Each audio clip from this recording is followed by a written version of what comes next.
Shallallahu Alaihi Wasallam adalah seorang manusia istimewa, bukan orang manusia zuhud. Kalau zuhud semuanya ditolak, ontanya pun onta yang budikan, bajunya pun baju yang jelek. Tapi karena baginda Nabi Muhammad SAW gak terkesan sama dunia dan beliau mengambil dunia sesuai dengan keperluannya, maka apa yang beliau perlukan beliau ambil. Seperti memakai baju bagus untuk menemui delegasi-delegasi dari seluruh dunia. Ya, itu juga penting kan? Karena ada seorang manusia itu yang mereka melihat ahli agama itu dengan sebelah mata. Kalau ahli agamanya nggak kelihatan punya dunia.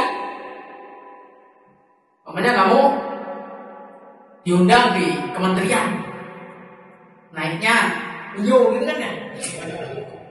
Wah, Ustaz makasih ya. Ya Ustaz, saya bantu Ustaz. Menghinakan agama ya. Maka baginda Nabi juga mencontohkan, menemui orang-orang seperti itu pakai baju yang bagus supaya tidak kelihatan melas dan menaikkan harganya agama di matanya pecinta-pecinta. Itu juga kadang-kadang diperlukan seperti itu. Maka ayah saya rahimahullah ta'ala, beliau itu kalau bangun nggak ingin bangun yang jelek. Nanti kalau bangunan pondok saya jelek, ada orang-orang kayak di sini, dikira saya minta bantuan sama mereka. Itu juga ada pola pikir seperti itu juga ada. Ada juga pola pikir yang seperti tadi, an-nuzul ila darajah al-sufla. Mereka gaya zuhud, gaya sederhana, gaya kemana-mana jalan kaki ketok melas. Ini menunjukkan bahwasanya orang ahli agama memang gak doyan dunia. Itu juga ada. Cuman kalau kanjeng Nabi yang beliau tunjukkan adalah umpamanya Nabi kelihatan zuhud, itu sedang mengajari orang-orang lemah. Kamu niru yang ini aja loh, yang zuhud. Kalau dari istiqomah kamu gak kuat kan? Maksudnya seperti itu. Dipahami ya? Jadi baginda Nabi Muhammad SAW ini adalah seorang manusia yang dikatakan oleh Allah, laqad kana lakum fi rasulillahi uswatun hasanah.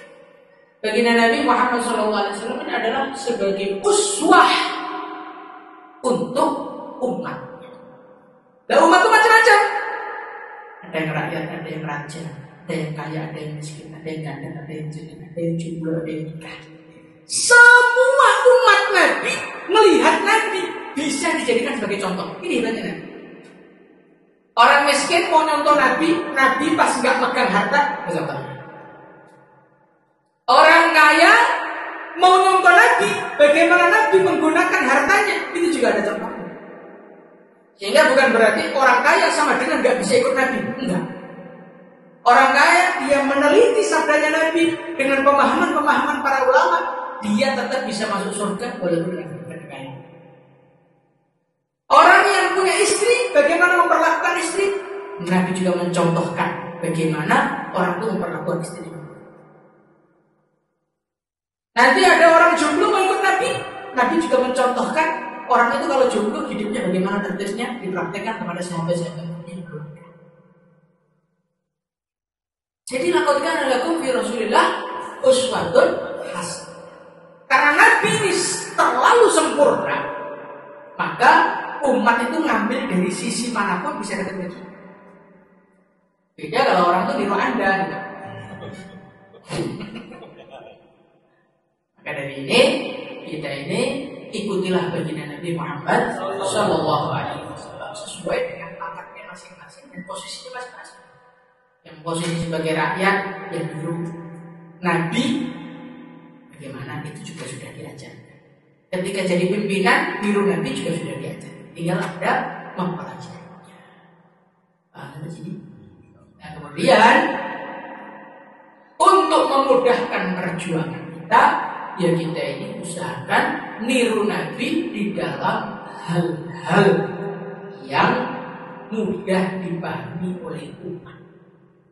Niru Nabi tetapi dalam hal-hal yang mudah dipahami oleh umat. Supaya apa?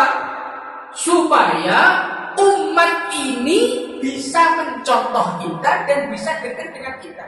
Maksudnya gimana? Jadi baginda Nabi Muhammad SAW beliau ini adalah sosok yang sangat sempurna. Dan banyak sunnah-sunnah baginda Nabi Muhammad antara sunnah Nabi rambutnya panjang. Itu ada wafroh, ada lima dan sebagainya. Itu ada ukuran-ukuran rambutnya. Ini adalah sunnah Nabi. Tapi di dalam mengamalkannya perlu kamu renungi dulu. Di daerah kamu, ini daerah orang yang menganggap rambut panjang itu bagaimana? Karena kalau kita ini langsung mengamalkan tanpa melihat umat, nanti umat jadi anti agama gara-gara rambut kamu. Mereka bodoh. Kamu mengamalkan sunnah, tapi kamu mengamalkan sunnah di tempat yang tidak tepat, akhirnya mereka menjauh dari agama. Itu salah satu. Umpamanya umat pada hari ini, mereka itu adalah orang yang pemahamannya orang ahli agama itu gak punya flexing. Walaupun punya harta itu dibenarkan dalam agama dan Nabi juga pernah mempraktikkan. Maka kita sebagai orang-orang yang ahli agama, umpamanya kamu diberi rezeki yang banyak, dan rezeki itu kan takdir tuh. Walaupun kamu disebut nggak seperti apapun duit kamu habiskan, kalau takdirnya kaya ya betul. Enggak. Seperti seorang imam namanya Imam Al-Laits. Beliau itu setiap tahun penghasilannya 80.000 dinar. Kira-kira yang sekitar 600 miliar. Ya ini bukan dana kiai. Tetapi beliau nggak pernah zakat. Kenapa? Karena belum satu nisab duitnya sudah habis setahun. Duit datang lagi, sedekahkan lagi, datang lagi, sedekahkan lagi. Nah, untuk zaman ini ulama itu kalau menampakkan hartanya, umat itu jadi salah paham kepada agama. Maka kalau antum ini adalah manusia-manusia yang diberi kecukupan oleh Allah Subhanahu wa taala, ya jangan terlalu ditampakkan. Jangan apa? Terlalu ditampakkan supaya apa? Supaya umat itu tidak salah paham. Ini penting. Jadi orang tuh jangan mengamalkan agama. Ini sunnah kok, benar ini sunnah. Tapi di dalam pengamalannya perlu berubah supaya tidak menjadi kesalahpahaman kepada umat. Dan ini dipraktekkan bagi Nabi Muhammad SAW ketika beliau sampai ke kota Mekah. Ketika Fathu Mekah, maka beliau melihat Ka'bah ini persis seperti sekarang. Bentuknya kotak, pintunya di atas. Padahal bentuk aslinya Ka'bah itu tidak seperti sekarang. Bentuk aslinya Ka'bah itu segi panjang.